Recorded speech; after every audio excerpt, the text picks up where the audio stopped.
Assalamualaikum bapak-bapak dan ibu-ibu karyawan sekalian. Bayangin, kalian lagi jalan kaki sore-sore, nyari angin atau mungkin mau beli sesuatu di warung dekat rumah kalian. Suasana di lingkungan sekitar kalian ya kayak biasa aja. Rame sama tetangga, ada anak-anak main atau motor lewat. Tapi tiba-tiba dalam hitungan detik, takdir kalian berubah total. Hidup kalian selesai dengan cara yang paling brutal di atas aspal. Dan yang bikin makin serem, momen-momen kalian saat lagi sakaratul maut itu malah direkam sama orang pakai HP, lalu diupload ke internet. Kengerian ini beneran terjadi tanggal 7 April 2023 di sebuah kawasan bernama Gaviotas, tepatnya di pinggiran kota Villahermosa, Tabasco, Meksiko. Korbannya adalah seorang pemuda lokal berusia 24 tahun bernama Christian. Dia tewas mengenaskan setelah ditebas secara membabi buta pakai senjata tajam di tengah jalan di siang bolong. Tapi yang bikin kasus ini makin sulit dan terus dibahas sampai berbulan-bulan kemudian, ternyata kematian Christian ini cuma jadi sampulnya aja. Di balik cairan merah yang berceceran di jalan San Jose de los Laureles itu, ada plot yang jauh lebih gelap, yaitu cerita soal perselingkuhan yang ketahuan, dendam kesumat seorang suami yang dikhianati, kesaksian janggal dari sang ayah korban yang ngebuka teori konspirasi baru, sampai sekadar menjijikkan di dalam kamar mayat rumah sakit pemerintah, di mana foto-foto jenazah korban malah bocor dan disebarin sama oknum petugas. Kok bisa urusan rumah tangga berujung jadi aksi pembantaian di tengah jalan? Siapa sebenarnya wanita di balik pusat konflik ini? Dan kenapa institusi hukum di sana malah dituduh sengaja ngebuat kematian Christian jadi bahan tontonan? Yuk bahas.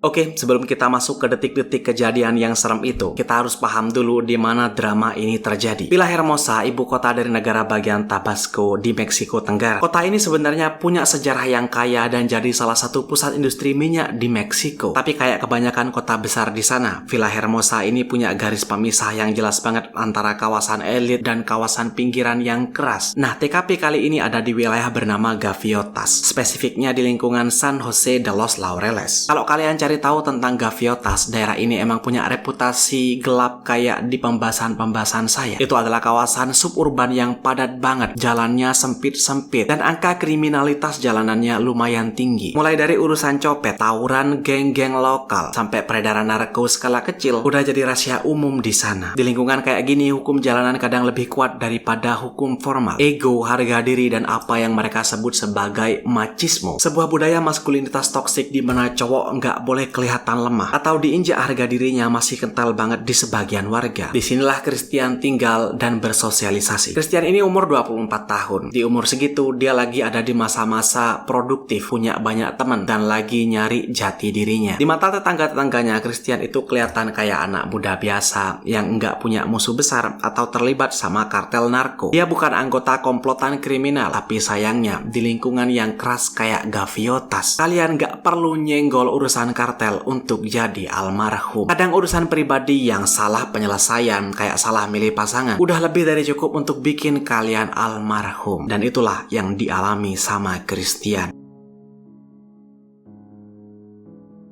Jadi apa sih yang memicu penghabisan sadis itu? Berdasarkan investigasi polisi, semuanya berawal dari hubungan gelap. Christian ini diduga berselingkuh dengan seorang wanita lokal yang tinggal di kawasan yang sama. Masalah utamanya adalah wanita ini bukan gadis single. Dia adalah istri sah dari seseorang pria yang dikenal punya temperamen tinggi. Saya nggak tahu udah berapa lama hubungan terlarang itu berjalan. Apakah cuma sekedar chat-chatan atau mereka udah sering ketemuan? Tapi yang namanya bangkai, mau dikubur sedalam apapun, pasti akan kecium juga. Singkat cerita, awal April 2023, si pelaku atau si suami yang identitasnya disembunyikan polisi demi kepentingan penyelidikan awal menemukan bukti perselingkuhan ini. Si suami nggak sengaja baca chat mesra di HP istrinya. Rasa dikhianati sama orang yang suami itu sayang, dicampur sama egonya yang diinjak-injak. Apalagi mereka tinggal di lingkungan Gaviotas yang warganya padat. Gosip cepat kesebar. Pelaku ngerasa kalau dia nggak bertindak, dia akan dicap sebagai pecundang di mata lingkungannya. Emosi yang udah numpuk di ubun-ubun ini akhirnya bikin si pelaku gelap mata. Dia nggak mikir panjang soal hukum, nggak mikir panjang soal masa depannya, atau kalau dia bakal masuk penjara. Yang ada di kepala dia cuma satu, balas dendam dan bikin perhitungan langsung sama laki-laki yang udah berani ngerusak rumah tangganya. Dia mulai nyari tahu keberadaan Christian, mantau rute jalannya, dan nunggu momen yang pas untuk mengeksekusi rencana gelapnya. Bom waktu itu akhirnya meledak di tanggal 7 April 2023. Pada hari Jumat tanggal 7 April 2023, suasana di lingkungan San Jose de los Laureles awalnya berjalan kayak biasa. Tapi di salah satu sudut jalan, pelaku akhirnya berhasil nemuin Christian yang lagi jalan sendirian. Begitu ngelihat targetnya ada di depan mata, pelaku langsung nyamperin Christian. Pelaku langsung melabrak Christian soal hubungannya dengan istrinya. Terjadi adu mulut. Christian yang kaget karena tiba-tiba disergap, berusaha untuk ngebela diri secara verbal atau nenangin pelaku. Tapi sayangnya udah telat. Adu mulut itu berubah jadi kontak fisik. Pelaku yang emang udah siap ngabisin langsung ngeluarin senjata tajam yang dia bawa dari rumahnya. Begitu ngelihat senjata itu, Christian langsung panik. Ia berusaha kabur dan mundur untuk nyelamatin dirinya. Tapi sialnya dalam proses kejar-kejaran singkat itu, Christian kesandung dan jatuh telentang di atas aspal jalan. Disinilah momen yang paling mengerikan terjadi. Momen yang terekam jelas di kamera HP warga sekitar. Di posisi Christian yang udah pasrah dan gak berdaya di tanah, pelaku langsung maju mendekat. Lalu pelaku mengayunkan senjata tajamnya secara membabi buta ke arah wajah Christian. Korban sempat nangkis pakai tangannya, tapi tajamnya senjata pelaku dengan mudah menembus pertahanan Christian. Serangan itu terjadi berkali-kali, bertubi-tubi mengenai bagian-bagian vital korban. Korban langsung almarhum di tempat. Setelah mastiin kalau Christian udah nggak bergerak lagi, pelaku langsung berbalik arah, masuk ke dalam gang dan kabur menghilang dari lokasi kejadian. Begitu pelaku ini dipastiin udah pergi jauh, warga sekitar yang tadinya ketakutan baru berani keluar. Suasana langsung pecah, ada yang teriak histeris, ada yang langsung nyari kain buat nutupin muka korban, dan ada juga yang langsung nelpon ambulans dan polisi. Kepolisian langsung masang garis polisi di TKP. Tim forensik sibuk nyari sidik jari, ngumpulin barang bukti, dan nanya-nanyain saksi mata yang ada di sana. Berita penghabisan ini langsung menyebar ke media lokal. Beritanya hampir semua seragam. Penghabisan tragis di Gaviotas akibat cemburu buta, hubungan gelap. Tapi di tengah narasi perselingkuhan yang udah diamini sama seluruh warga sekitar, muncul plot twist yang bikin arah penyelidikan ini jadi makin abu-abu. Ayah kandung dari Christian bicara ke polisi. Dia bilang kalau cerita soal perselingkuhan itu mungkin gak sepenuhnya bener atau cuma dijadiin kedok aja. Si ayah membeberkan fakta kalau beberapa minggu sebelum kejadian itu, Christian sebenarnya lagi terlibat masalah pribadi dengan beberapa orang di circle pertemanannya. Ayah Christian ngerasa anaknya sengaja dijebak, dihancurin reputasinya pakai isu selingkuh, atau pelaku sengaja dikompromi sama pihak tiga biar mau ngabisin si Christian ini. Spekulasi ini jelas bikin kasusnya jadi makin berbelit-belit. Apakah ini murni kejahatan karena cemburu, atau ada konspirasi pertemanan yang memanfaatkan situasi rumah tangga orang lain untuk kehilangan nyawa Christian?